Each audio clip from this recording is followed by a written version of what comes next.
listening to Multifamily with Mosley. Today we're joined by our host Todd Spitalny and former asset manager Matt Sugg as they discuss part 2 of how to build your project needs. Let's listen in. So we're back with Multifamily by Mosley all over again.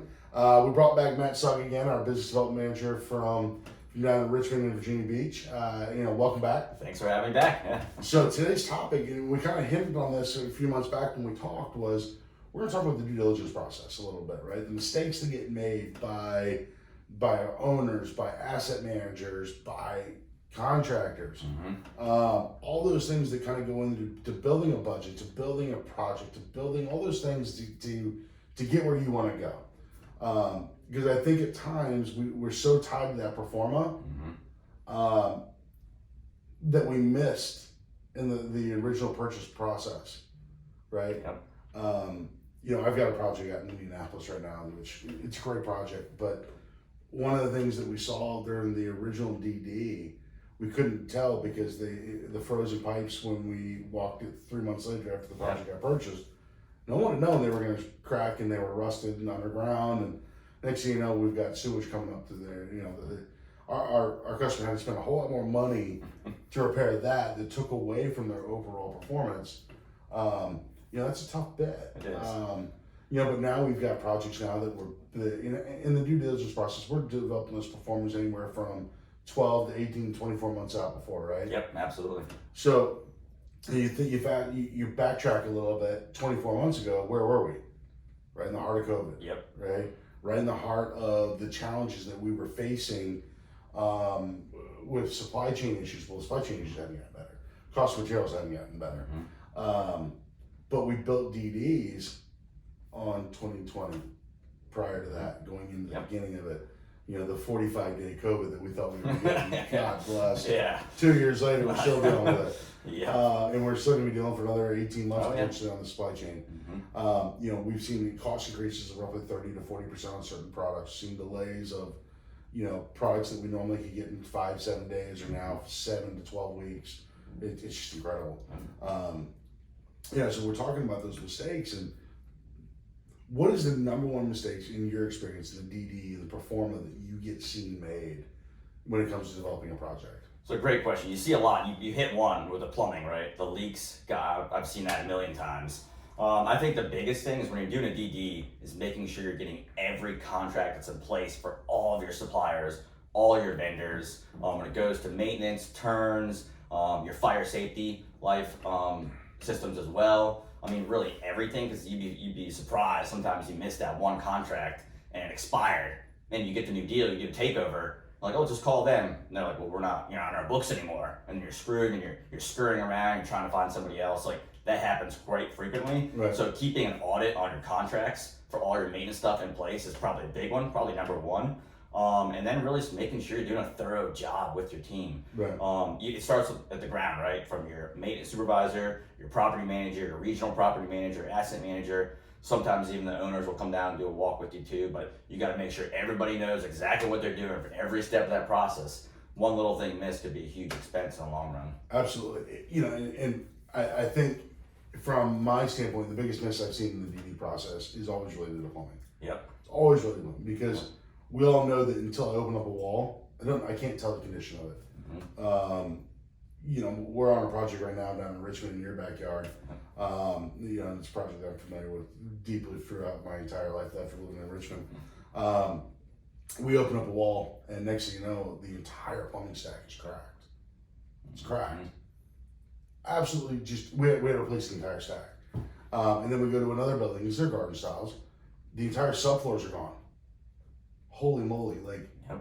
Because those things you miss, right? You don't walk those. You're not lifting up carpet or everything. You just don't know, right? Well, I mean, I can walk through and I can see the bounce and I can feel the softness. You know how severe it is. But what I can't do is I can't sit on a countertop and all of a sudden realize that the cabinets are sinking in that corner. Exactly. And that's where it all is, under that area.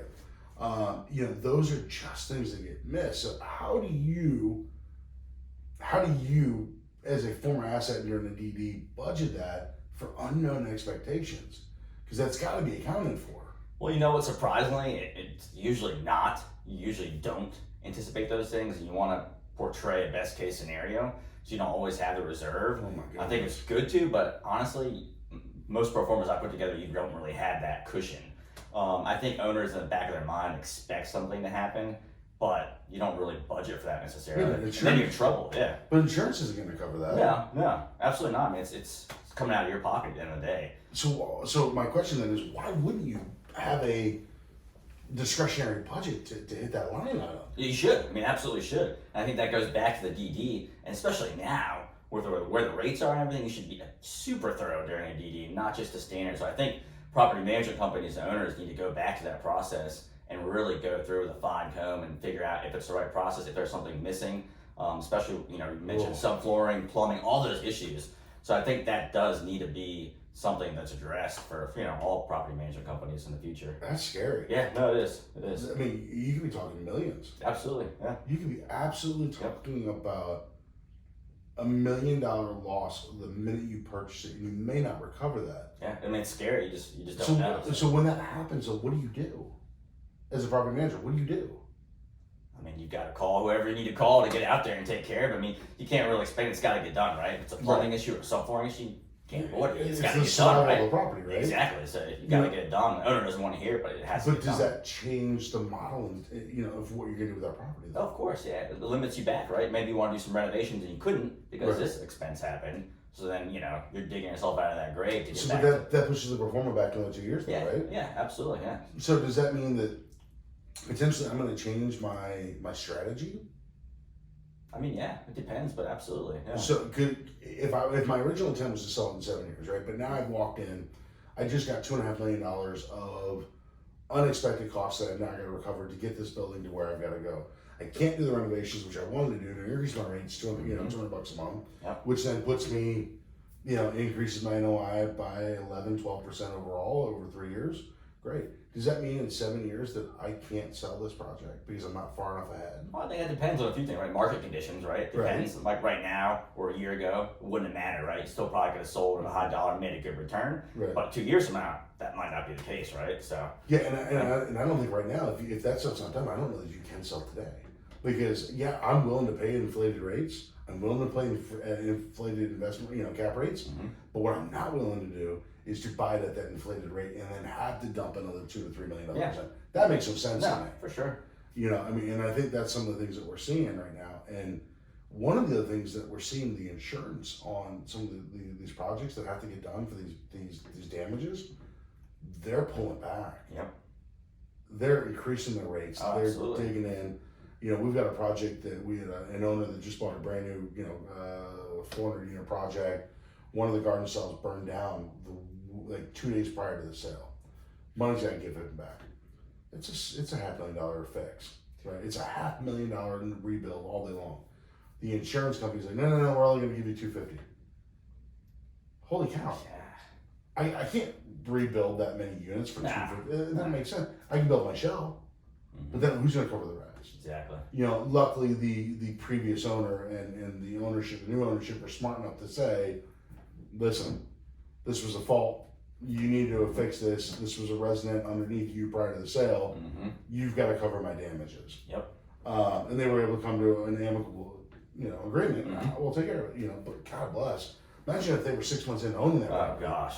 They'd have lost, $250,000 because the insurance said, we're not doing it. It happens. Yeah, it happens. One of the big things that we're seeing right now in the DD process is in the in-unit renovation, which is where we are, right? Mm-hmm. We know in the in-unit renovations that one of the big misses that keeps getting done is they're not looking far enough ahead and budgeting that cost. Mm-hmm. And I believe it's partly because the banks, they want to make sure they have the proper number to the bank. They want to reduce that number in order to get this deal done, right? Because no one wants to see a $10 million renovation cost. They want to see an $8 million. Exactly. In order to hit those performance goals. But the truth is, that it's really a 10. Yeah. In order to do it, it's 10. Yep. If I know that I'm buying this property, it's 2022, I'm probably not starting my renovation until first quarter 2024 potentially, right? Yep. You're talking about 2 years of increases that you're unaware. Because you've already done your performa. If I'm closing on it today, my performa that was delivered to the bank was what, 120 days ago? Yeah, at least. Yeah. Okay, so that was back in August, basically August 1, we delivered it out. Well, we have no idea what 2023 costs look like, right? Yep. How do I do that? what products are going to be available, what's getting into. It's like the number one headache in the world that everyone's got is appliances. We know that. Appliances go through every 3 months a price increase or an deletion, and at some point in life they're going to figure out on the appliance side how to stop changing SKUs and price codes every 3 weeks, right? It's like we used to joke in the cabinet world back in the day.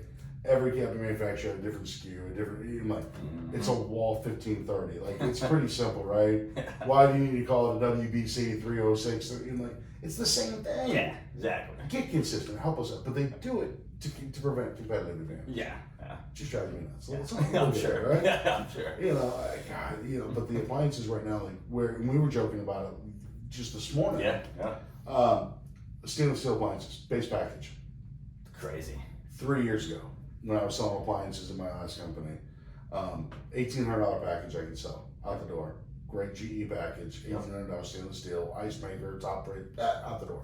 That same package today is almost $3,000, $3,300. That's crazy. But I can't get it anyway, so it doesn't really matter. Yeah, exactly. I've got to upgrade that to $3,800 because I can't get it. Yep. Standard cabinets.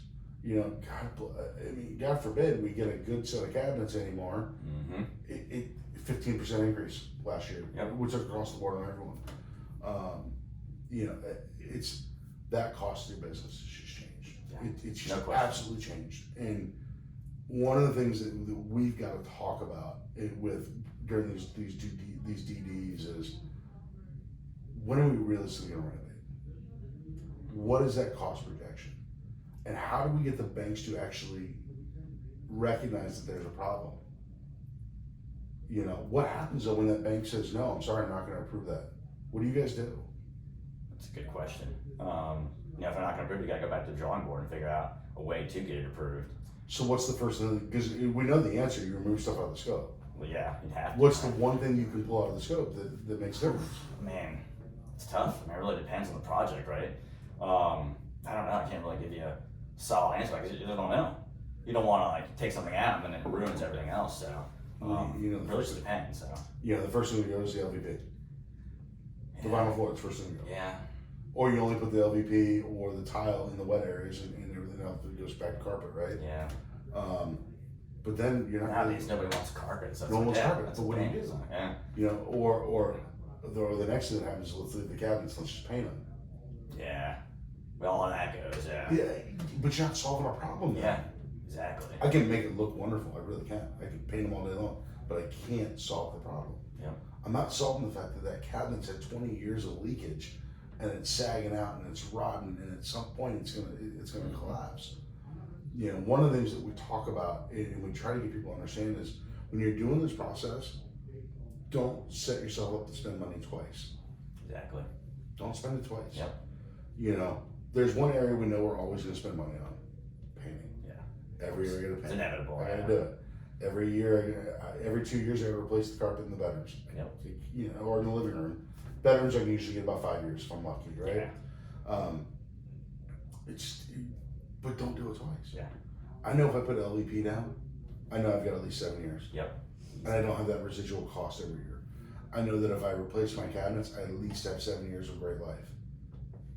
If I put laminate in, I know that in 3 years I'm either gonna replace it or I'm gonna glaze it. Yep.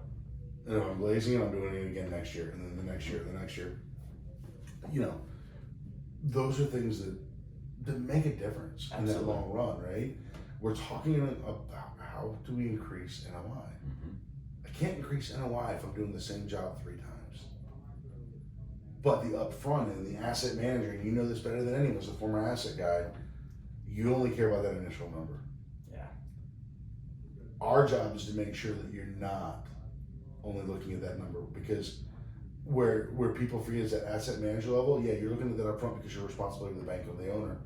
The property manager is responsible to the owner, the asset manager, to the regional, all those guys. Mm-hmm. And that P&L that they have to hit, and as well as the leasing agent in order to lease it, in order to hit their performance goals. I mean, that leasing agent's paid how many units they get leased in a month. Yep, absolutely. Right? Yep. That's their livelihood. And they don't make a lot of money as a leasing agent. And I'm gonna tell you right now, a great leasing agent is worth their weight in gold. Absolutely. They are worth their weight in gold. So and maintenance too. I mean, oh my God, gosh, maintenance supervisor, that's one thing too, labor right now. Yeah. In terms of finding good maintenance people is like impossible. So Yeah. they are gold. I mean, if you have a good maintenance guy, hold on to him as long as you can. So. I mean, especially if you got an old boiler system. Oh, yeah. There's very few people left that still do boilers, that Yeah. still can work on a boiler system. Yep. You know, God, I remember we had this little guy who was like mid-70s, a little Asian guy, who grew up on boiler systems back in I can't remember where he was from overseas, but he worked on this building down in DC, and it had the old Sugg boiler system. And this guy would literally climb into the in between those things, and the space was like this, but I don't know how they ever fit there. You know, he's like, "You want to come back here?" I'm like, "Yeah, I ain't getting through there." You know, so literally, he was the only guy that could work on that boiler system. Every time they would call a plumber in or an HVAC, they couldn't do it. Yep. Couldn't do it. But this little guy could. Yep. Guy couldn't manage a project. Couldn't manage a But you project. get through that boiler. But that boiler, he kept that thing running, and that was an old 1930s boiler system. Gosh, It was insane. that's crazy. You know, but those maintenance guys are just, we forget about those people and how much their time matters. Yeah. How much time that we have to save them, because what's their actual goal? What is their goal? Their goal is to take care of residents, Yep. Number one goal always. or at least it should be. Not handling tickets, not handling those things. So like we talk about all the time is, how do we take that away? How do we solve that pain point? Mm-hmm. The truth is, it has to happen in the DD. Yeah. Absolutely right. You know, we've got to solve it in the DD. We've got to be mindful in the DD process.